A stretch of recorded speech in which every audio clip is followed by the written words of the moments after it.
Hi, let us discuss how to interface a stepper motor with an 8051, isn't it? So here, 8051 microcontroller is going to give some outputs. Based on that, a stepper motor is going to do the necessary operation.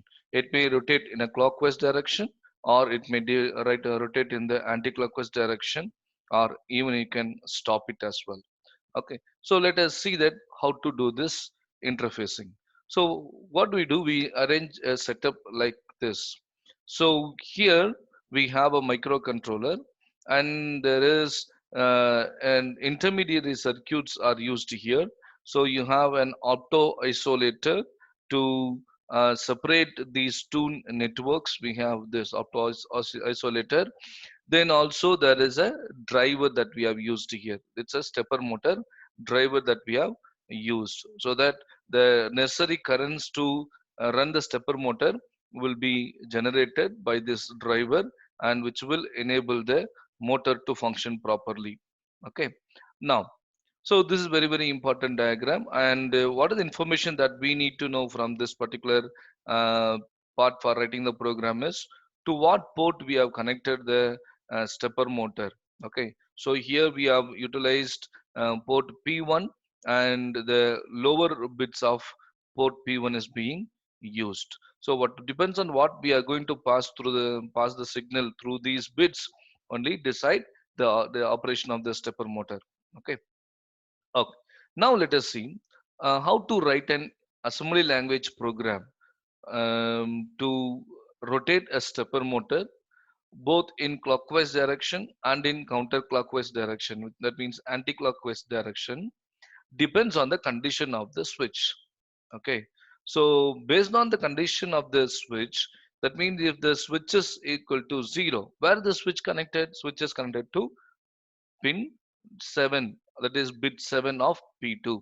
Okay, so when the switch is off, the stepper motor will rotate in clockwise direction. When switch is 1, the stepper motor moves in counterclockwise direction, isn't it? Okay, so to write the program, what are the basic informations that we need? Okay, what are the informations we need? Any idea? Yes, very good. So we should know about our interfacing details, the circuit diagram. As I told you earlier, you need to know the port details and the pin of the ports. Then also very importantly, you should know about the sequence that we are going to use, isn't it? So the values that we are going to use to energize the coils, isn't it? Okay, so we have the values like this. We have the values 9 here, and C here, and 6 here, and 2 here. Is it 3 here, isn't it? Okay, so now if you want to rotate the motor in either direction, what you can do is you can start from any sequence. It's not mandatory that you have to start from one. You can start from any sequence, and then conveniently you can rotate in the clockwise direction. The clockwise direction means the sequence should follow. If you're starting from 3, then the sequence should be 4 and 1, 2, then 3, 4. Got it? So like this, the sequence will repeat. Then similarly, if you are starting your anti-clockwise direction from the sequence 3, then from where we should start? Yes, 3, 2, 1, 4. Isn't it? Again, 3, 2, 1, 4. So like this, the sequence has to be followed for writing the program as well, isn't it? Okay, now let's see how to write an assembly language program. So first, what do we have? We have an assembler directive which states that start storing the program from the address, from the code memory address 00H. Okay, then no, actually we write some bypassing statements. So sometimes we can avoid that bypassing statements also, since it is a theoretically part we are writing it. While doing the practice, you can include those bypassing statements here. Okay. Now, since we are using P2.7 as an input, P2.7 as an input, because we are going to connect a switch to the pin number 7 of P2, then what do? We configure this particular pin to receive an input. Okay, so for that we write a logic 1 value into the bit 7 of P2. That's why they said P2.7 is used. What is next? Yes. Next, we have to get ready with the sequence, isn't it? So, what do?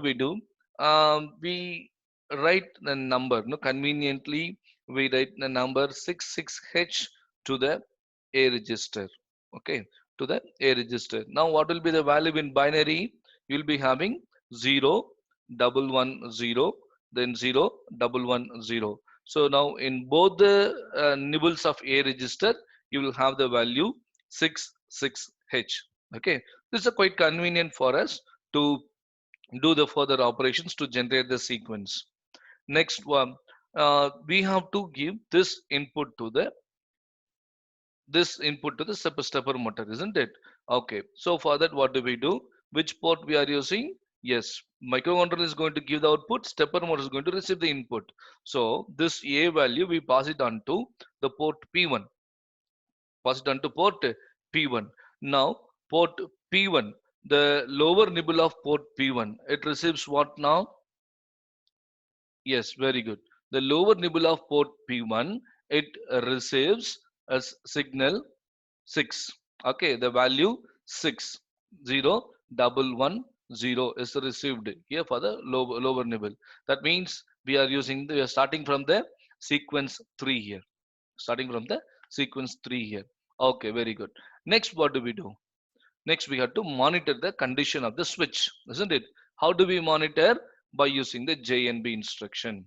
By using the JNB instruction, we monitor P2.7, whether it is 0 or 1, isn't it?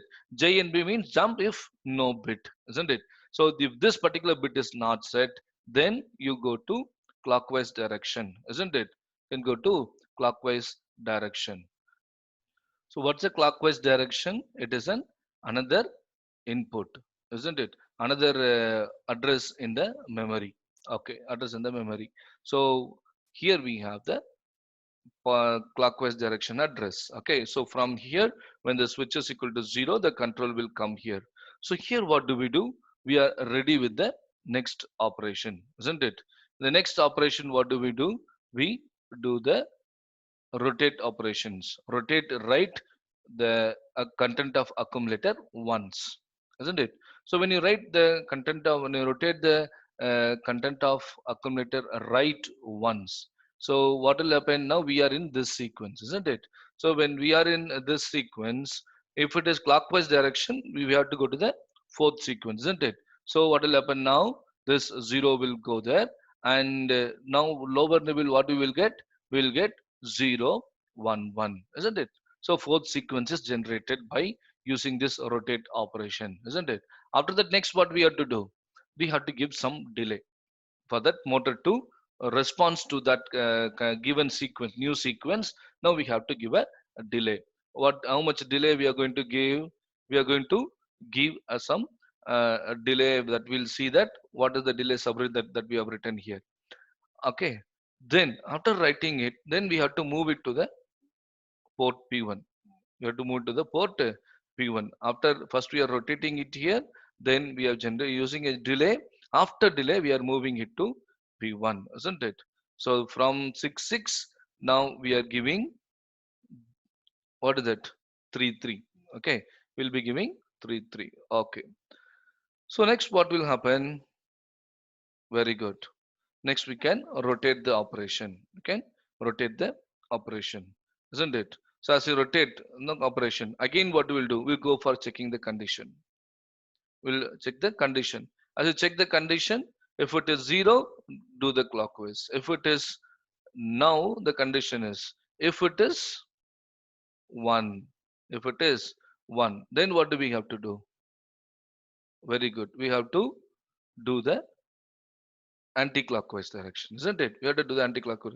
For writing the anti-clockwise direction, now we are in the sequence 6, isn't it? At present, we are having the sequence 6. Initially, when we start the program, we'll be having the sequence 6. Okay, then what will happen? 6 means now rotating left, isn't it? Rotating left means what will happen? This 0 will go to the other side, bit 0. Then what will happen now? You will be getting 1 1 0 0, isn't it? It's anti-clockwise. Then if you rotate this further to the left, then you would be able to generate 1 0 0 1 here, isn't it? So like this, By rotating the content of A register and passing it on to the port P1, then we would be able to generate the necessary sequence and to operate the motor in anti-clockwise or in clockwise direction. Okay. After that, what do? We give some delay. We give some delay. After what is there in delay now? Let us see that. So in a delay subroutine, we have a register R2 loaded with the value um, hexadecimal equivalent of decimal number 100. Then 255 is loaded to the R3 register. Then you have a statement which will hold the execution here itself, and this statement will get executed for how many times? Yes, 255 times.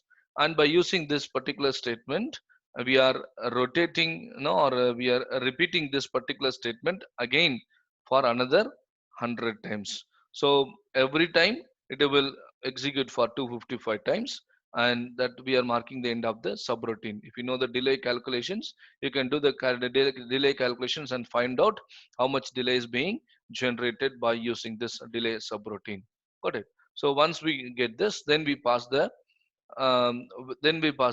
value, isn't it? From register to port P1, we are passing it. As we pass it to port P1, then the stepper motor will receive a sequence, that is the corresponding sequence will be received by the stepper motor, and the motor will continue because we are in the anti-clockwise phase, isn't it? So the motor will start rotating in anti-clockwise direction.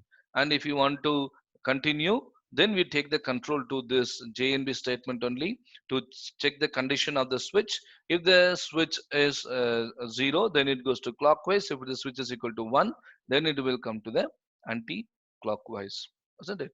So this is an assembly language for interfacing the stepper motor with 8051 microcontroller. Thanks for watching.